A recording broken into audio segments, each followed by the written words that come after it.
కూటమి ప్రభుత్వంపై ఎప్పుడెప్పుడు విషం చిమ్ముదామా అని చెప్పి ఎదురు చూస్తున్నాయి. వెల్లంపల్లికి ఒకటే చెప్తున్నా, పశ్చిమ నియోజకవర్గంలో అంగరంగ వైభవంగా గణేష్ స్వామి యొక్క ఉత్సవాలు జరిగాయి.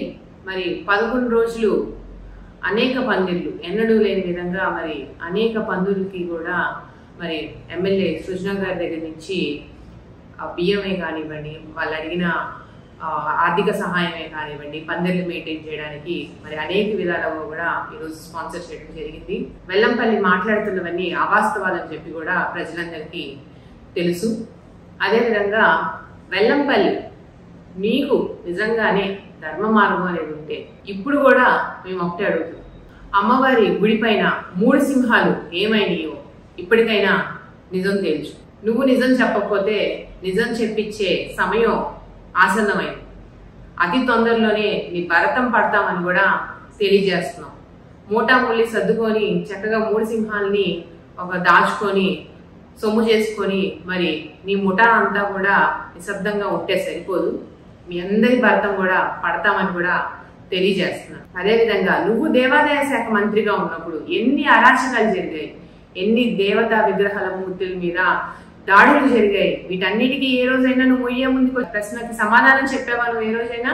కంగారేం లేదు, తొందరలోనే ఇవన్నీ కూడా వీటన్నిటికీ కూడా ఈ ప్రశ్నలన్నిటికీ కూడా సమాధానం నీతోనే చెప్పిస్తామని కూడా తెలియజేస్తున్నాం.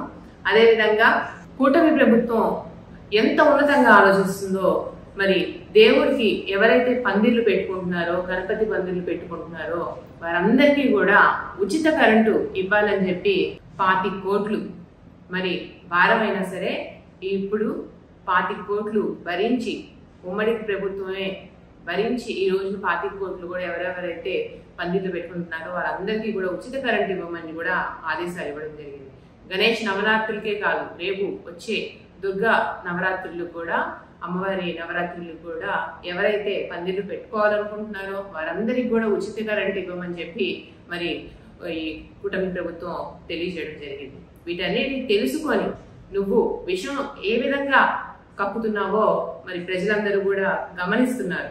ప్రజలందరూ సుఖ సంతోషాలతో ఉన్నారని చెప్పి, ఆ ప్రజలందరికీ పథకాలు నిండుగా అందుతున్నాయని చెప్పి, మొన్న చూసుకుంటే ఆగస్ట్ 15న ఫ్రీ బస్ ఎంతో మంది లేడీస్ చాలా హ్యాపీగా ఫీల్ అయ్యారు. మరి ఈ విధంగా ప్రతి ఒక్కరికి కూడా ఇంటింటికి పథకాలు అందిస్తున్న కూటమి ప్రభుత్వంపై విషం కక్కడం అనేది సరైన పద్ధతి కాదని కూడా తెలియజేస్తున్నాను.